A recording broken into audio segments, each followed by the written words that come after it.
The security footage showed everything. Henry Kavanaugh stared at the grainy black and white screen in his locksmith shop, watching his wife, Dana, slip a copy of Mrs. Patterson's house key to a man he'd never seen before. The timestamp read 2:47 a.m. last Tuesday. Dana had told him she was working late that night. Henry's calloused fingers traced the edge of his coffee mug as he rewound the footage again. There was his wife of 18 years, her blonde hair pulled back in that neat ponytail she wore to work, casually handing over what could get someone eliminated in this town. Mrs. Patterson lived alone, kept her late husband's veteran benefits in cash, and trusted Henry with her locks because his father had done her family's work for 30 years. The man taking the key wore an expensive suit. Even in the poor lighting, Henry could make out the confident posture, the way he leaned against Dana's sedan like he owned it, like he owned her. Henry had installed the security system 6 months ago after someone broke into 3 shops on Harbor Street. Insurance requirement, he'd told Dana. Really, he'd been worried about the expensive key-cutting equipment and the master key collection he kept in the back office. He never imagined he'd catch his own wife stealing from their customers. The shop bell chimed as June Frawley pushed through the front door, bringing the October chill with her. Henry's cousin worked at the Beacon Point Tribune, laying out pages and occasionally writing features about local businesses. She had the sharp eyes of someone who'd spent 15 years watching small-town politics and knew where all the bodies were buried. "You look like hell," June said, setting a white paper bag on the counter. "Brought you breakfast. You missed poker last night?" Henry turned the monitor away from her. Wasn't feeling social. "Since when?" June unwrapped a breakfast sandwich and slid it toward him. "You've been holed up in here for 3 days. Dana's been calling the office asking if I've seen you." The mention of his wife's name made Henry's jaw tighten. He'd been avoiding home, sleeping on the cot in his shop's back room, trying to figure out what to do with what he'd discovered. The smart play would be to confront Dana directly, ask for an explanation. Maybe there was some logical reason she'd given away a customer's key, but Henry had been married long enough to know when someone was lying. Dana had been different lately, distant. She worked longer hours, took calls in another room, kept her phone face down during dinner. Classic signs, his divorced buddy Tom would say. Henry had just been too trusting to see them. "Henry?" June's voice cut through his thoughts. "What's going on?" He studied his cousin's face. June had never liked Dana, thought she was too concerned with appearances and social climbing for a town like Beacon Point. But June was family, and she was smart. If anyone could help him figure this out, it was her. Henry reached under the counter and pulled out a manila envelope. Inside were printouts of the security footage, timestamps highlighted in yellow. He spread them across the counter like a poker hand. June examined the images, her expression growing darker with each photo. "This is your security system? Motion activated. Records everything after hours." Henry pointed to the clearest shot.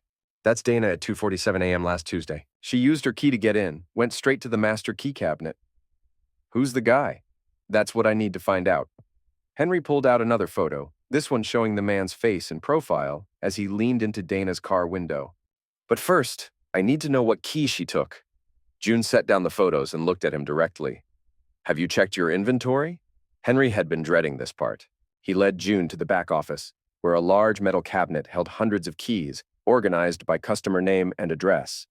Each key had a corresponding tag with the customer's information and the date it was cut. Henry ran his finger down the P section until he found what he was looking for. "Mrs. Patterson, 447 Ocean View Drive," he read aloud. "Front door, back door, and deadbolt. All tagged and accounted for." But Henry opened a smaller drawer beneath the main cabinet. "I keep working copies here. Keys I cut but don't immediately tag for customer pickup." He pulled out 3 untagged keys. "These match Mrs. Patterson's locks. Dana would know where I keep them." June picked up one of the keys, examining it in the fluorescent light. Why would she give someone access to Mrs. Patterson's house? "Only one reason I can think of." Henry's voice was flat, emotionless. "Mrs. Patterson keeps her husband's military disability payments in cash. Doesn't trust banks. Everyone in town knows it." "How much cash?" "Last time she mentioned it, around 40,000, maybe more." June whistled low. "That's serious money in a town like this." Henry had been thinking the same thing. $40,000 could change someone's life in Beacon Point, where the average annual income barely hit 35,000. It was enough to start over somewhere else, enough to run away with a lover and never look back. The shop bell chimed again, and both Henry and June turned toward the front. Through the window, Henry could see Dana's silver sedan pulling into the parking space directly in front of his shop. She climbed out wearing her work clothes, navy blazer, pressed slacks, the kind of outfit that said she took herself seriously, even if nobody else did. Crap, June muttered, gathering up the photos. You want me to go out the back? Henry shook his head. Stay, I want a witness. Dana pushed through the front door with the confidence of someone who belonged there. She smiled at June, then focused on Henry with the slightly exasperated expression she'd perfected over 18 years of marriage.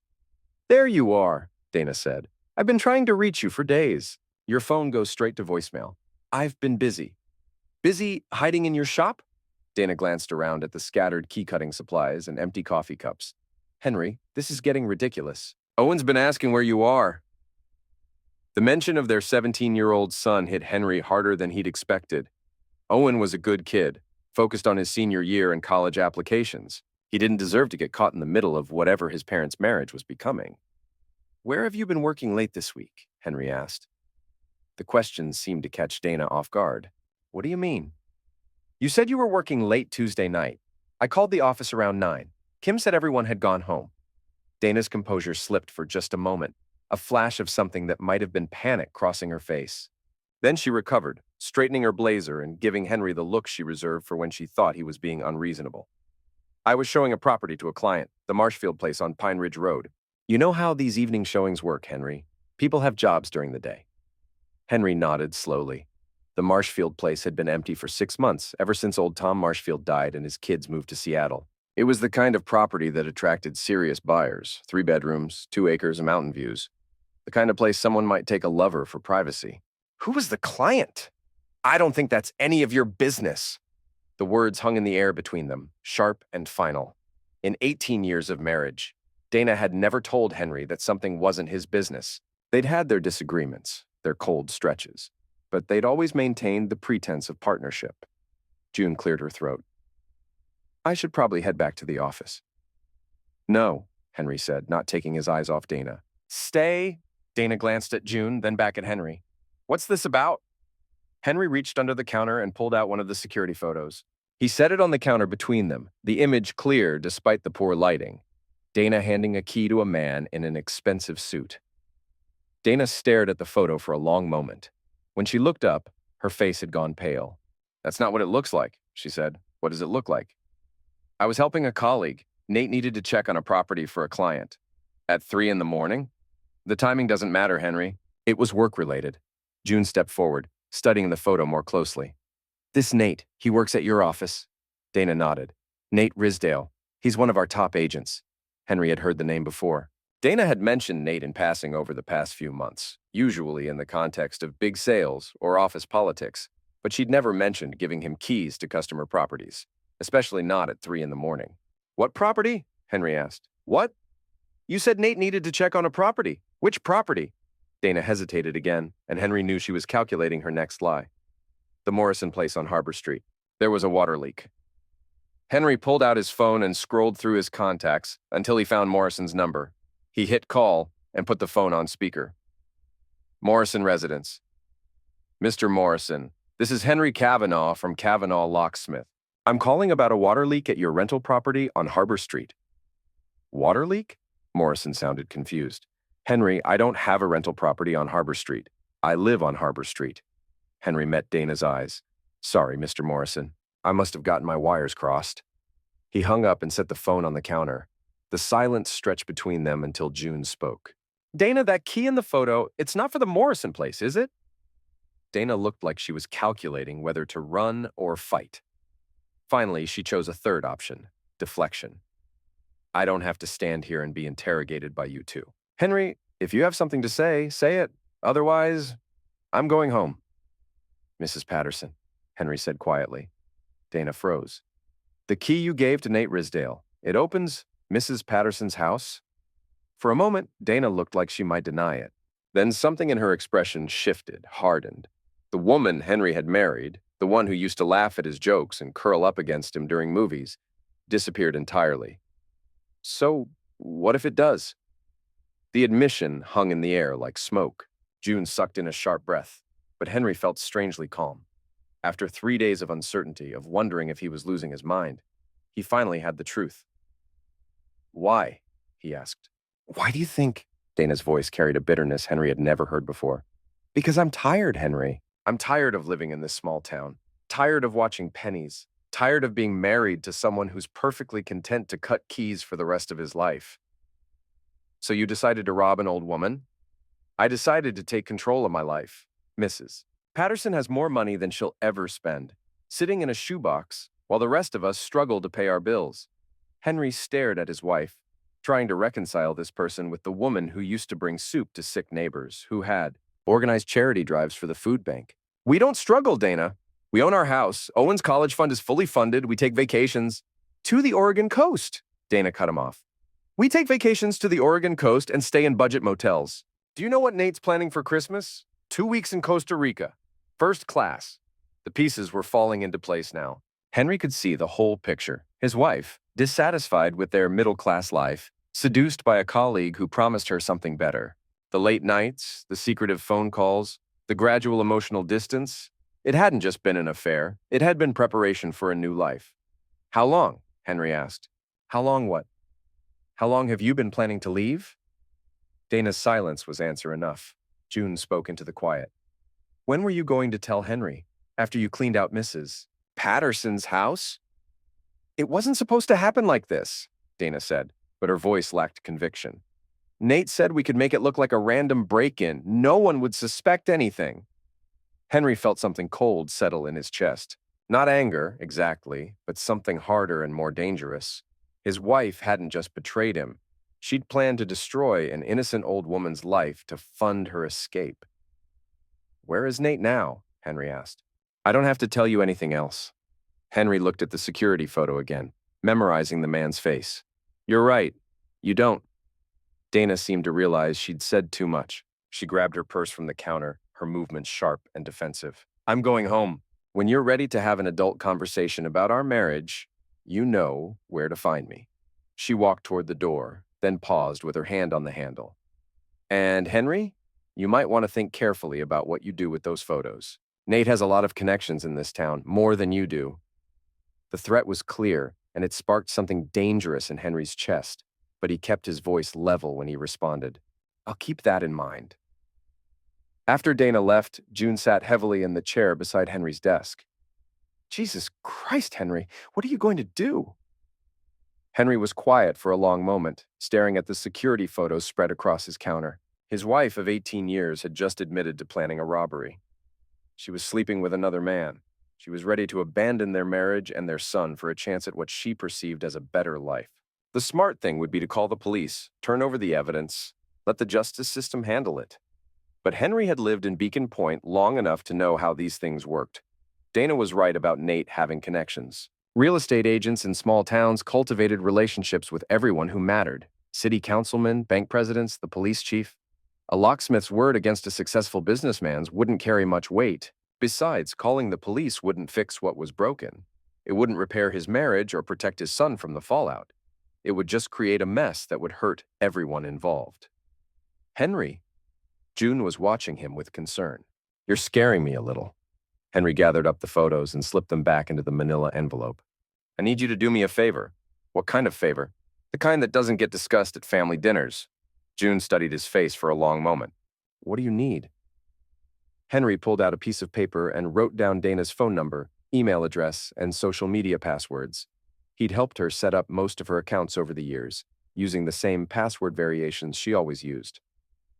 I need you to access her digital life, emails, text messages, social media, banking records if you can get them. I need to know everything she's been doing, everyone she's been talking to, and how long this has been going on.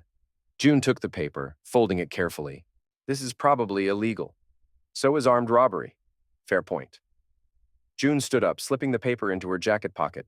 How much time do I have? As much as you need, but June? Henry met her eyes. This stays between us, no matter what you find. After June left, Henry locked the front door of his shop and flipped the sign to closed. He walked to the back office and opened the safe where he kept important documents and emergency cash. Inside was $15,000, money he'd been saving for a new key-cutting machine, money Dana didn't know about. He counted out $10,000 and put it in a manila envelope. Then he picked up his phone and called Tom Morrison. Tom, it's Henry Kavanaugh. I need to ask you about something, and I need you to keep this conversation private. Sure, Henry. What's going on? What do you know about Nate Risdale? There was a pause on the other end of the line. The real estate guy. Not much. Why?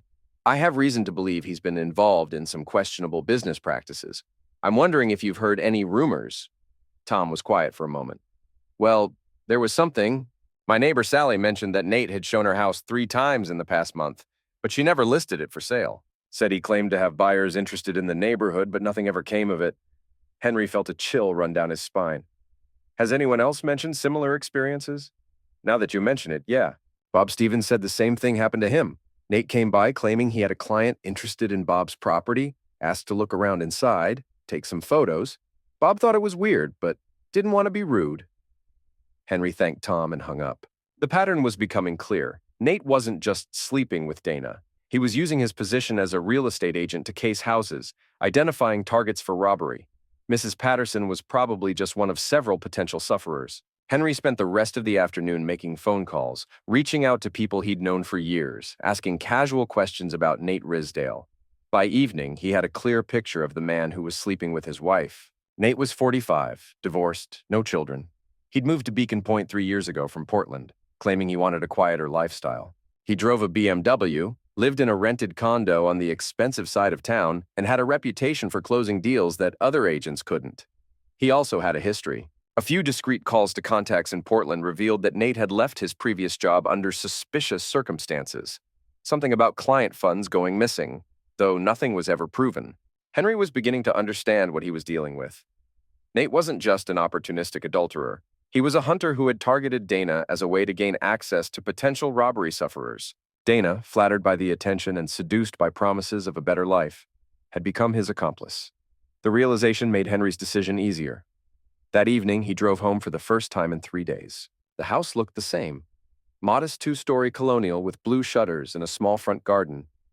But it felt different. It no longer felt like home. Owen was in the living room doing homework when Henry walked in. His son looked up with relief. Dad, where have you been? Mom said you were working late, but your shop was closed yesterday. Henry sat down beside his son, studying the young man Owen was becoming. Tall like Henry, but with Dana's blonde hair and sharp features. Smart, ambitious, already accepted to 3 colleges. I've been dealing with some business problems, Henry said carefully. How are you doing? Okay, I guess. Mom's been weird lately. More weird than usual. Weird how? Owen shrugged. She keeps getting phone calls and going into her room to talk. And yesterday she was looking at apartments online. Said she was helping a friend, but she was looking at places in Seattle. Seattle. 8 hours north, big enough to disappear in, far enough away to start over completely. Owen, I need to ask you something, and I need you to be honest with me. Sure.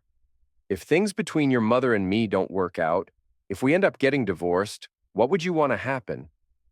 Owen was quiet for a long moment, considering the question with the seriousness of someone who'd clearly been thinking about it already. I'd want to stay here, he said finally. I'm a senior, Dad. All my friends are here, and I've got early admission to 3 colleges. I don't want to move to Seattle and start over somewhere new. Henry felt a mixture of relief and sadness. Relief that his son wouldn't choose Dana over him. Sadness that Owen had been forced to consider the question at all. That's not going to happen, Henry said. Whatever happens between your mom and me, we'll make sure you can finish high school here. Dana came home an hour later, carrying takeout from the Chinese restaurant downtown. She seemed surprised to see Henry, but tried to act normal for Owen's sake. I got extra spring rolls, she said, unpacking containers on the kitchen table. Figured you'd be hungry. They ate dinner in awkward silence, Owen filling the quiet with updates about his college applications and plans for senior year. Dana asked appropriate questions and made supportive comments, playing the role of concerned mother perfectly. Henry watched her performance and marveled at how convincing it was. After Owen went upstairs to finish his homework, Henry and Dana were alone in the kitchen. Dana was loading the dishwasher, her movements efficient and controlled. We need to talk, Henry said. I figured. Dana closed the dishwasher and turned to face him. Are you going to call the police? That depends. On what? Henry pulled out his phone and showed Dana a text message he'd received 20 minutes earlier from June. Found what you're looking for. Calling you in 10 minutes. What else I find out? Dana's phone rang before she could respond. She glanced at the caller ID and declined the call. Nate? Henry asked. It doesn't matter who it was. The phone rang again. This time, Henry could see the name on the screen. Nate R. Answer it, Henry said. No. Answer it, or I call Detective Morrison right now. Dana stared at him for a moment, then reluctantly accepted the call. Hi, she said, her voice carefully neutral. Henry could hear Nate's voice through the phone, agitated and urgent, though he couldn't make out the words. I can't talk right now, Dana said. Henry's here. More urgent talking from Nate. No, I don't think he knows anything specific. Henry held out his hand. Give me the phone. Dana shook her head. Give me the phone or this conversation ends right now and I make some calls of my own. Dana hesitated, then handed over the phone. Nate? Henry said. This is Henry Kavanaugh. The line went quiet for a moment. Then, Henry, I think there's been some kind of misunderstanding. I don't think there has been. Henry's voice was calm, conversational. I think you and my wife have been planning to rob Mrs. Patterson, and I have security footage of Dana giving you her house key. Another pause. When Nate spoke again, his tone had changed, become more aggressive. You don't know what you're talking about, Henry, and you should be very careful about making accusations you can't prove. I can prove them. Can you? Because from where I sit, all you have is a photo of your wife giving me a key. That's not proof of anything illegal. Henry felt a familiar calm settling over him, the same feeling he got when he was working on a particularly complex lock. Every problem had a solution if you approached it methodically. You're right, Henry said. A single photo isn't proof of conspiracy to commit robbery, but I'm pretty sure a pattern of behavior would be. Tom Morrison tells me you've been casing his house. Bob Stevens says the same thing. How many other houses have you been inside, Nate? How many other potential sufferers have you identified? The line was quiet again. And then there's your history in Portland, Henry continued. I'm sure Detective Morrison would be very interested to learn about why you really left your last job. You're making a mistake, Henry. No, I don't think I am. But I'm willing to discuss terms. Terms? Henry glanced at Dana, who was watching him with a mixture of fear and confusion. You stay away from Mrs. Patterson. You stay away from any other potential targets in this town. And you stay away from my wife. And if I don't, then I turn over everything I have to the police and let them sort it out. Your choice. Nate was quiet for a long moment. When he spoke again, his voice was cold. This isn't over, Henry. Yes, it is. Henry hung up and handed the phone back to Dana. She was staring at him like she'd never seen him before. That was stupid, she said. You just made an enemy of someone who could destroy you in this town. Could he? Henry sat down at the kitchen table, completely relaxed. Because from what I've learned today, Nate Risdale is a con man who's been using his position to case houses for robbery. I don't think he has as much influence as he pretends to have. Dana sat down across from him. What do you want, Henry? I want the truth. All of it. How long have you been sleeping with him? How long have you been planning to leave? And how many other houses were you planning to hit before you disappeared? Dana was quiet for a long time, staring at her hands folded on the table. When she finally spoke, her voice was barely above a whisper. 6 months. Which part? All of it. I met Nate 6 months ago when he started working at the agency. We started sleeping together after about a month, and the robbery plan came later? How much later? 2 months ago. Nate said he knew people who could fence valuables, that we could make enough money to start over somewhere else. Henry absorbed this information without emotion. How many houses? 3. Mrs. Patterson, old Mr. Kellerman on Maple Street, and the Andersons' place on Pine Ridge. The Andersons are in Florida for the winter. We know, Henry nodded. The Anderson house was isolated, set back from the road with no close neighbors. Perfect for a robbery. When? This weekend. Nate wanted to start with the Andersons, since the house is empty. Henry's phone buzzed with a text from June. Need to see you ASAP. This is bigger than we thought. He stood up from the table. I have to go. Where? To clean up your mess. Henry drove to June's apartment on the other side of town, his mind racing with possibilities. Dana's confession had confirmed his worst fears, but it had also given him valuable information. He knew the timeline, the targets, and the plan. More importantly, he knew that Nate was operating from a position of weakness, not strength. A real hunter would have been more careful, would have covered his tracks better. June lived in a converted warehouse apartment overlooking the harbor. Henry found her at her kitchen table, surrounded by printouts and laptops. Jesus, Henry, your wife has been busy. June had accessed Dana's email accounts, text messages, and social media profiles. The evidence was spread across her table like an investigation board. Show me. June picked up a stack of printed emails. This goes back 8 months, not 6. Dana's been in contact with Nate since before he officially started working at her agency. What kind of contact? Personal stuff at first. Complaints about small-town life, about being underappreciated, about wanting more excitement. Nate was very sympathetic, very encouraging. June handed Henry a printed email dated 6 months earlier. In it, Nate was consoling Dana about a disagreement she'd had with Henry over vacation plans. "You deserve someone who appreciates your intelligence and ambition," Nate had written. "Small-town guys like Henry are comfortable with mediocrity, but you are meant for bigger things." Classic Hunter behavior, June continued. He identified her vulnerabilities and exploited them, made her feel special and misunderstood. Henry flipped through more emails, watching the progression from emotional manipulation to romantic involvement to criminal conspiracy. Nate had been patient, methodical. He'd spent months grooming Dana before proposing anything illegal. "There's more," June said, pulling out another stack of papers. "Bank records? Dana's been moving money out of your joint accounts for the past 2 months. Small amounts, but it adds up to about $12,000. Henry felt something cold settle in his stomach. Where's the money going? Cash withdrawals mostly, but there are also payments to a private investigator in Seattle. A private investigator? June handed him a receipt. Background checks. On you, on Owen, on your business finances. She's been preparing for a custody battle. The pieces were falling into place now. Dana wasn't just planning to leave, she was planning to take Owen with her, and she'd been building a case to justify it. The private investigator was probably looking for anything that could make Henry look like an unfit father. What did they find? Nothing useful. You're boring, Henry. You pay your taxes, you don't have a criminal record, you've never even had a speeding ticket. The most interesting thing in your file is that you keep more cash on hand than most people. But that's not exactly scandalous for a small business owner. Henry smiled grimly. His boring, predictable life was about to become an asset. What else? June picked up her laptop and opened a social media profile Henry didn't recognize. Dana's been maintaining a secret Facebook account for the past 4 months. Different name, different photos, but it's definitely her.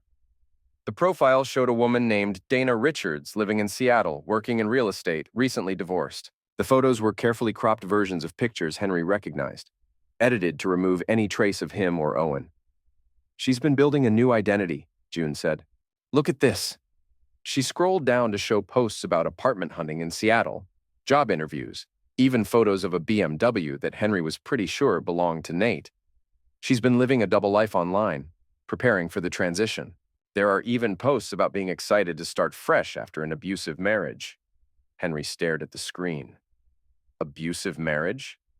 She's been laying the groundwork for a narrative where you're controlling and potentially dangerous. Look at this post from last week. The post showed a photo of Dana with what appeared to be a bruise on her arm, along with text about being afraid to leave an unhealthy relationship. That's makeup, Henry said immediately. Dana's never had a bruise like that in her life. I know, but it's convincing, and she's got 43 people who liked the post and commented with support. Henry scrolled through the comments, reading messages from strangers offering encouragement and advice about leaving abusive relationships. Dana had created an entire fictional narrative about their marriage, painting herself as a sufferer and Henry as a villain. There's more, June said quietly.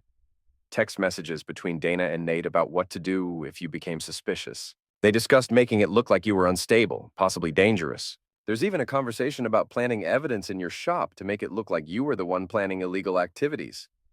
Henry set down the laptop and walked to June's window, looking out at the harbor.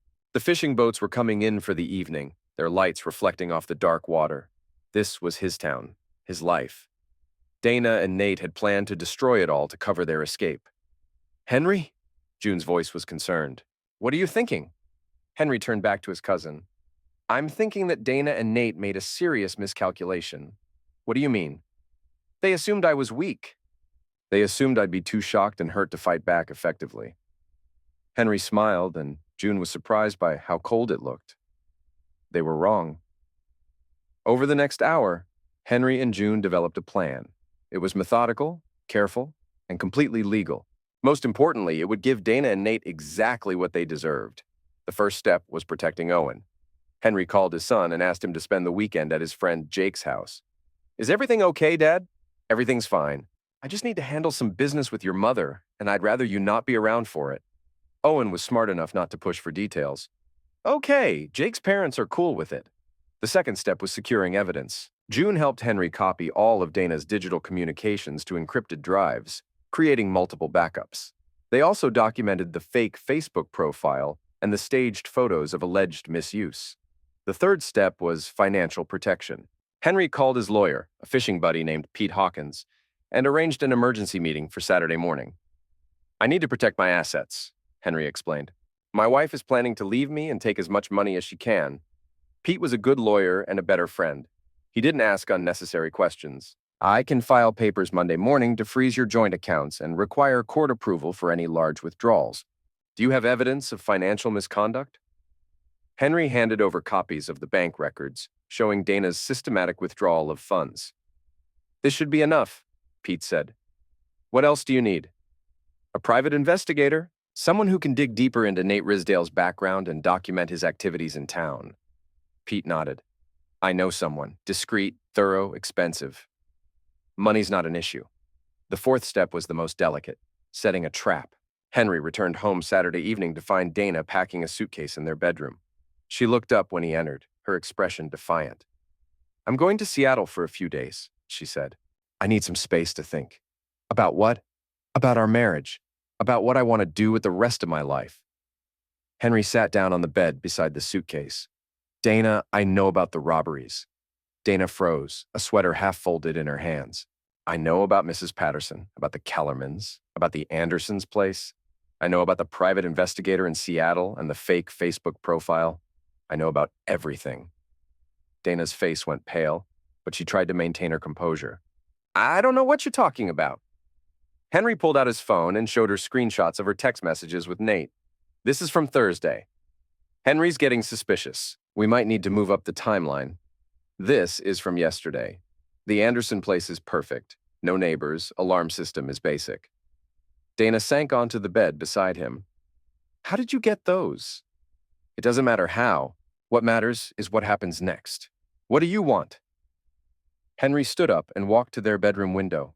Outside, he could see the lights of Beacon Point reflecting off the water, the same view he'd looked at for 18 years. "I want you to call Nate," Henry said without turning around.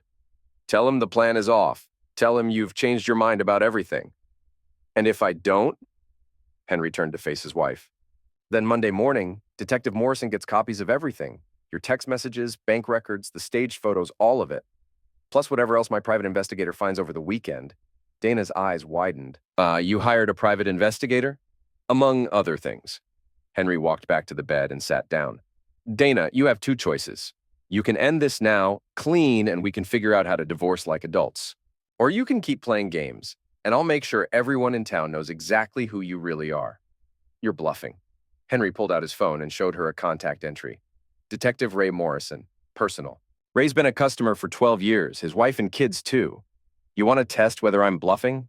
Dana stared at the phone, then at Henry's face. Something in his expression must have convinced her because she reached for her own phone with shaking hands. "What do I tell him?" "Tell him you realized you can't go through with it. Tell him it's over between you two." "Tell him whatever you want, but make it final." Dana dialed Nate's number. Henry could hear it ringing, then Nate's voice answering. "Dana? Thank God. I've been trying to reach you all day." "Nate, I can't do this anymore." "Can't do what?" "Dana, what's wrong?" "Any of it. The robberies, leaving Henry, all of it. I've changed my mind." There was a long pause. When Nate spoke again, his voice was sharp with anger. "This is about Henry, isn't it?" "What did he threaten you with?" Dana glanced at Henry, who gestured for her to continue. "He knows, Nate. He knows about us, about the plans, everything. It's over." "Nothing's over. We can handle Henry." "No, we can't. And I don't want to anymore." "Dana, listen to me. We've come too far to quit now. After tomorrow night, we'll have enough money to disappear completely. Henry won't be able to touch us."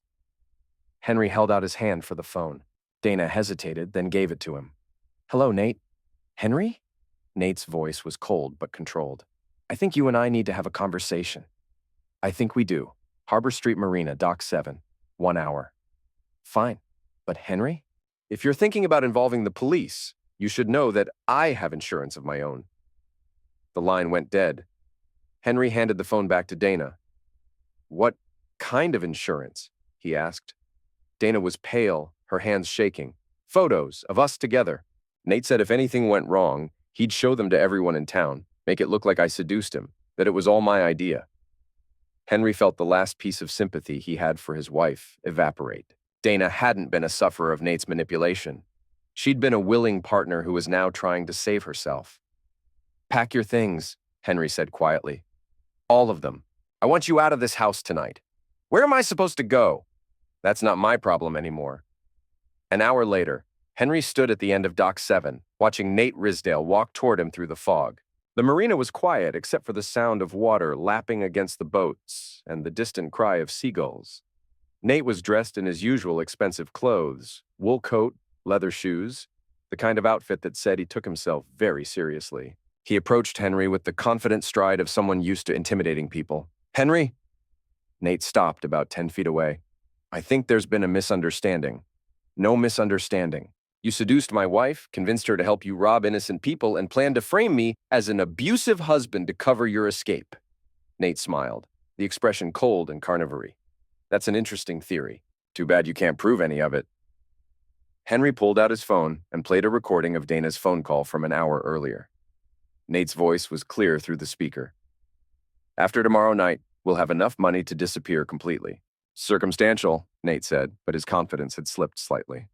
Maybe. But combined with the security footage, the bank records, the text messages, and the private investigator's report, it paints a pretty clear picture. What private investigator? Henry smiled. The one who's been documenting your activities for the past week. Did you know you've been inside 17 different houses in the past 2 months? All elderly residents, all with substantial cash assets? Nate's composure cracked. You're lying. Tom Morrison's house last Tuesday. Bob Stevens' place on Thursday. Mrs. Chen on Harbor Street yesterday afternoon. Should I continue? Those were legitimate property assessments for houses that aren't for sale? Henry stepped closer. Nate, you made a serious mistake when you decided to target this town. You assumed we were all stupid, that we wouldn't notice patterns, that we'd be too trusting to protect ourselves. And you made a mistake thinking you could threaten me. Nate reached into his coat and pulled out a manila envelope. Like I said, I have insurance. He shook several photographs out of the envelope. Even in the dim light of the marina, Henry could see they were intimate photos of Dana and Nate together. Everyone in town sees these, if you don't back off, Nate said. Your wife, your son, your customers. Everyone will know what kind of woman you married. Henry looked at the photos without emotion. Is that supposed to upset me? What? The fact that my adulterous wife was sleeping with a con man? You think that reflects badly on me? Nate seemed confused by Henry's reaction. These photos will destroy her reputation. Your family's reputation? Dana destroyed her own reputation when she decided to help you rob old ladies. The photos just document it. Henry pulled out his own phone. But since we're sharing pictures, I thought you might want to see these. Henry showed Nate a series of photos taken with a telephoto lens. Nate breaking into the Anderson house. Nate going through Mrs. Patterson's mail. Nate meeting with Dana in the parking lot behind the real estate office. My private investigator has been very thorough. These were taken over the past 4 days. Nate stared at the photos, his face going pale. Those prove nothing. They prove you've been illegally entering private property. They prove you've been committing mail theft. And when combined with the other evidence, they prove conspiracy to commit robbery. Henry put away his phone. How do you think those charges will play with your real estate license board? You're bluffing. Am I? Check your email. Nate pulled out his phone with shaking hands. His face went white as he read whatever he found there. I took the liberty of forwarding copies of everything to your employer, the State Real Estate Commission, and the Better Business Bureau, Henry said calmly. I figure they should know what kind of agent they're dealing with. You son of a witch. There's more. I also sent copies to your ex-wife in Portland, along with information about your current activities. Seems she's been looking for you for quite some time. Something about child support payments you've been avoiding? Nate's composure completely collapsed. What do you want? I want you gone, out of town tonight. Don't pack. Don't say goodbye. Don't collect your last paycheck. Just leave. And if I don't? Henry stepped closer, his voice dropping to barely above a whisper. Then tomorrow morning, Detective Morrison gets everything. The photos, the recordings, the financial records, all of it. And I'll make sure everyone in town knows exactly what you tried to do to Mrs. Patterson. Nate was quiet for a long moment, staring out at the dark water. When he spoke again, his voice was defeated. This isn't over, Henry. Yes, it is. Henry watched Nate walk back down the dock, his expensive shoes clicking against the wooden planks. 20 minutes later, he saw headlights leaving the marina parking lot, heading toward the highway out of town. Henry's phone buzzed with a text from June. Dana's car just left town too, heading north. Henry looked out at the harbor, feeling a strange sense of completion. His marriage was over, his wife was gone, and his son was safe. It wasn't the ending he'd hoped for 18 years ago, but it was the ending he'd earned. Over the next week, the story spread through Beacon Point with the inexorable speed of small-town gossip. Dana Kavanaugh had left her husband for a real estate agent who turned out to be a con man. The real estate agent had been fired and run out of town under suspicious circumstances. Henry Kavanaugh was filing for divorce in full custody of his son. The details were murky, but the basic facts were clear enough. Henry had been wronged, and he'd handled it quietly and effectively. His reputation, if anything, was enhanced by the ordeal. Mrs. Patterson stopped by the shop on a Tuesday morning, bringing homemade cookies and a check for the new locks Henry had installed. I heard there was some trouble with my house key, she said carefully. Nothing you need to worry about, Mrs. Patterson. The situation's been resolved. She studied his face for a moment, then nodded. You're a good man, Henry Kavanaugh. Your father would be proud. Owen adapted to the new reality with the resilience of someone who'd seen it coming. He finished his senior year, got accepted to Oregon State, and spent the summer working in Henry's shop, learning the trade that had supported their family for 2 generations. You think she'll ever come back? Owen asked one afternoon as they worked on a complex lock installation. Henry considered the question. Dana had left town with nothing but the clothes in her suitcase and whatever cash she'd managed to hide. Her Facebook account had gone silent, her phone was disconnected, and the private investigator Pete had hired couldn't find any trace of her in Seattle. I don't know, Henry said honestly. Would you want her to? Owen was quiet for a moment, focused on the delicate work of aligning the lock mechanism. I used to think I would, but after everything that happened, after learning what she was planning to do, I think we're better off without her. Henry felt a surge of pride in his son. Owen had handled the destruction of their family with more maturity than many adults would have shown. Besides, Owen continued, you seem happier now, more relaxed. Henry realized his son was right. Despite everything, the betrayal, the divorce, the upheaval, he felt more at peace than he had in months. The constant tension that had characterized his marriage was gone, replaced by a sense of clarity and purpose. 6 months after Dana left, Henry received an envelope in the mail with no return address. Inside was a single photograph. Donna and Nate standing outside what looked like a casino in Reno, both of them looking haggard and desperate. On the back, someone had written, "Thought you should know they're still together." Henry studied the photo for a moment, then threw it in the trash. Whatever Dana and Nate were doing now was no longer his concern. A year later, Henry was elected to the town council, running on a platform of protecting local businesses and supporting longtime residents. His campaign emphasized his deep roots in the community and his commitment to Beacon Point's values. During his victory speech at the community center, Henry looked out at the crowd of friends and neighbors who had supported him. June was there, beaming with pride. Owen was home from college for the weekend, standing in the back with his girlfriend. Pete Hawkins and Detective Morrison were at a table near the front, along with Mrs. Patterson and dozens of other customers who had become friends over the years. Beacon Point is a special place, Henry said into the microphone. It's a place where people look out for each other, where trust and loyalty still mean something. It's a place worth protecting, and I'm honored to serve a community that has given me so much. The applause was warm and genuine.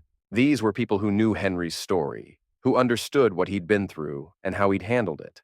They respected him not just for his work ethic and honesty, but for his quiet strength when his world had fallen apart. After the speech, as Henry mingled with supporters, June pulled him aside. You know, she said, I never thought I'd say this, but Dana leaving might have been the best thing that ever happened to you. Henry looked around the room at the people who made up his real community, not the fantasy life Dana had craved, but the Solid, dependable relationships he'd built over decades of honest work. Maybe it was, he agreed. 2 years after the divorce was finalized, Henry's phone rang on a quiet Thursday evening. The caller ID showed a number he didn't recognize, but when he answered, he immediately knew the voice. Henry? It's Dana. Henry set down his newspaper and walked to the kitchen window, looking out at the harbor. What do you want, Dana? I wanted to talk to you. To explain. There's nothing to explain. You made your choices. Henry, please.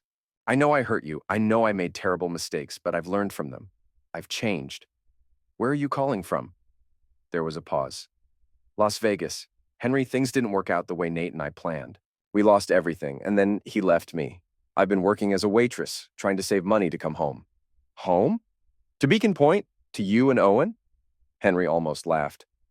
Dana, you helped plan to rob 3 elderly people.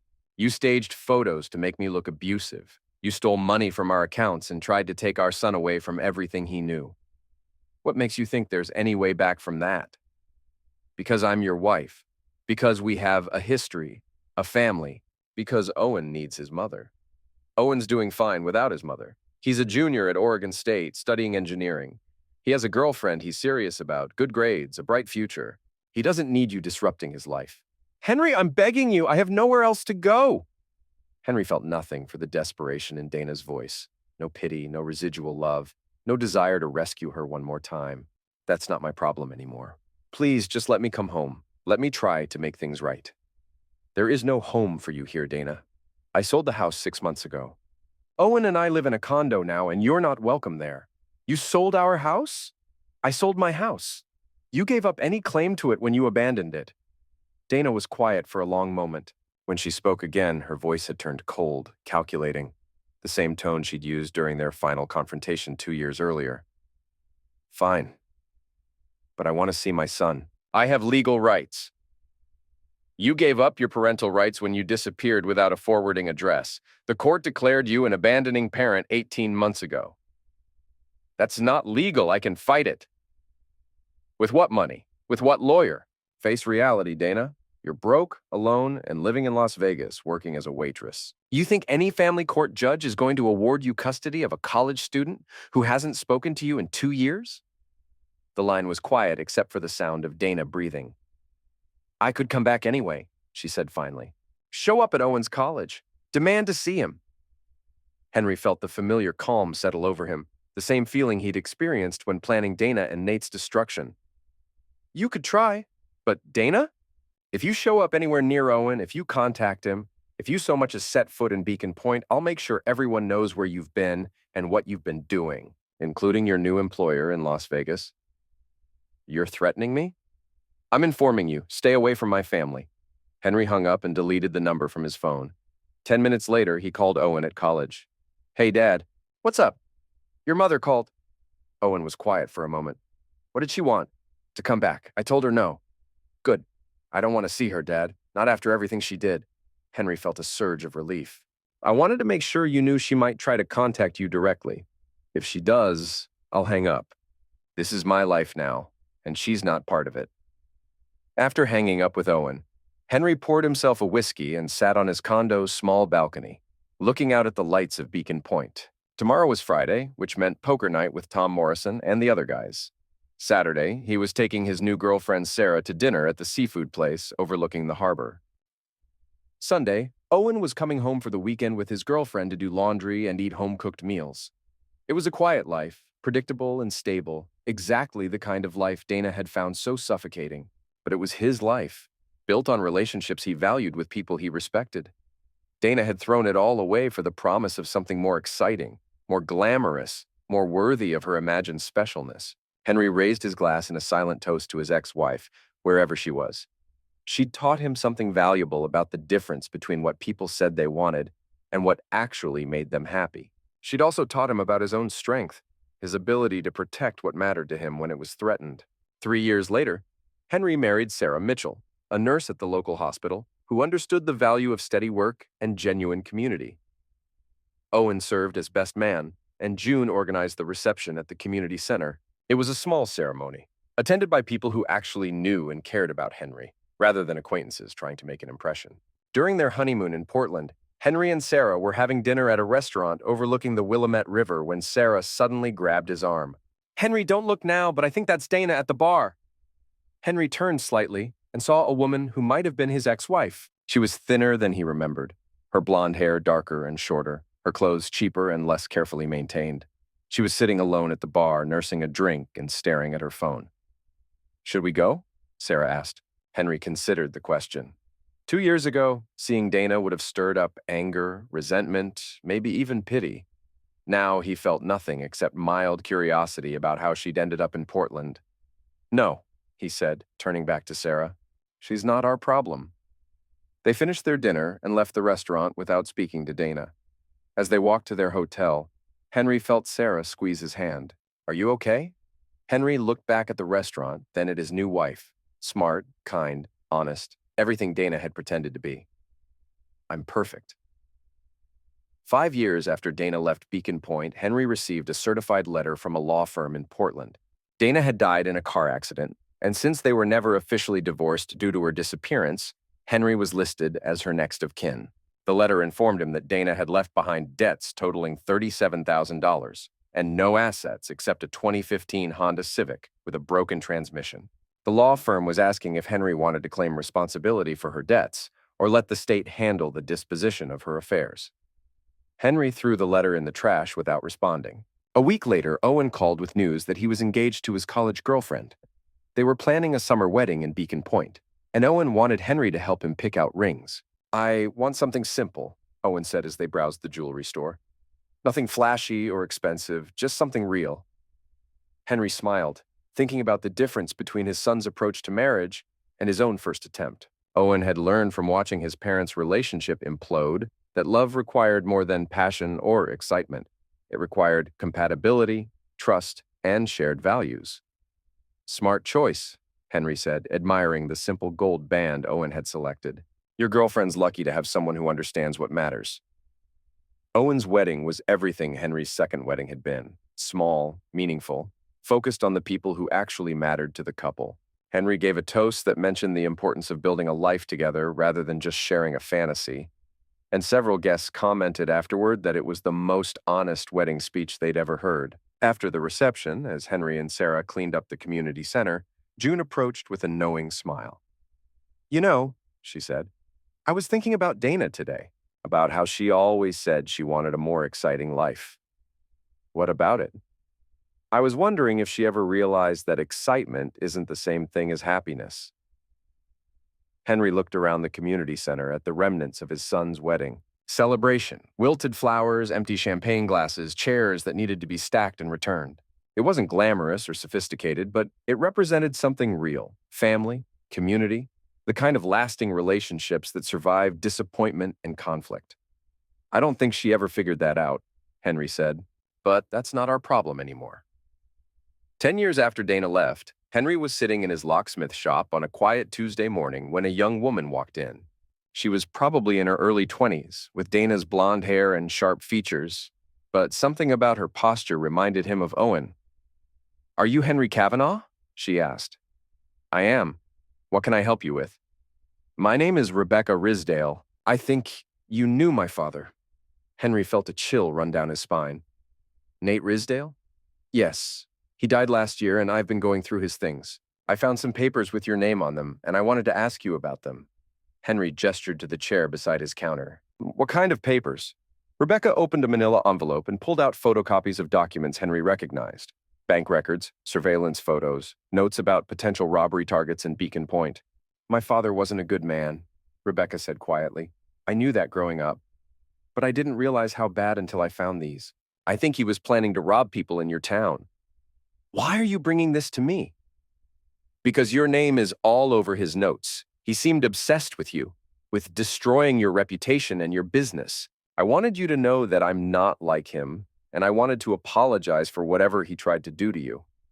Henry studied the young woman across from him. She had her father's features, but none of his carnivore confidence. Instead, she seemed genuinely remorseful about sins that weren't her own.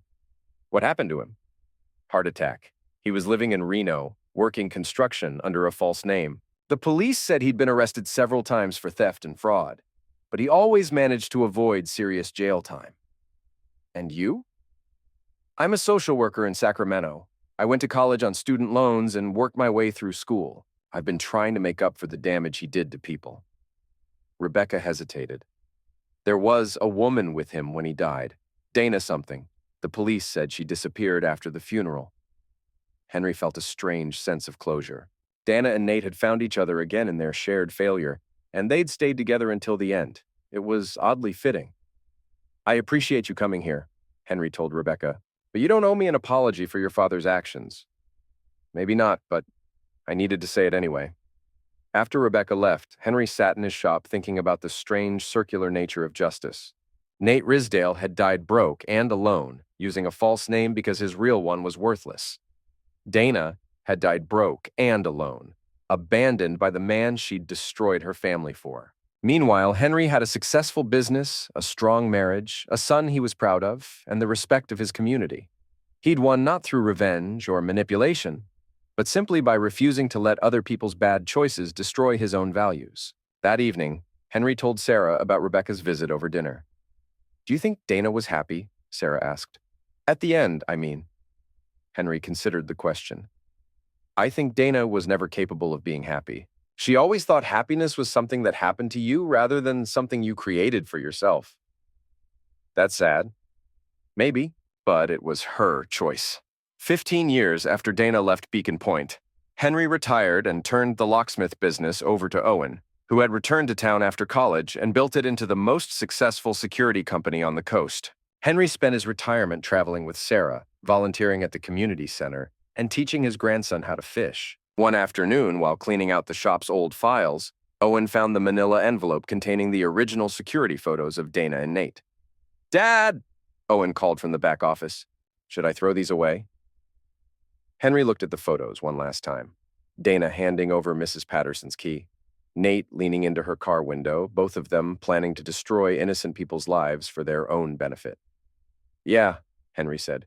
Throw them away! Owen fed the photos into the shop's paper shredder, and Henry watched 18 years of marriage and 2 years of careful revenge disappear into thin strips of paper. It was over. It had been over for years, really. But now it was officially over. That night, Henry and Sarah sat on their deck overlooking the harbor, watching the fishing boats return from their day's work. The sun was setting behind the mountains, painting the water gold and orange. Any regrets? Sarah asked, reading the contentment in his expression. Henry thought about the question seriously. Did he regret marrying Dana? No, because that marriage had given him Owen. Did he regret the way it ended? No, because Dana's betrayal had revealed her true character and allowed him to build something better. Did he regret destroying Dana and Nate's plans so thoroughly? No, Henry said aloud. No regrets. Sarah smiled and squeezed his hand. Good. You deserve to be happy. Henry looked out at the harbor, at the town he'd protected, at the life he'd built from the ashes of his first marriage. Dana had been wrong about him from the beginning. He wasn't weak or passive or content with mediocrity. He was simply someone who understood the difference between what mattered and what didn't. And in the end, that understanding had made all the difference.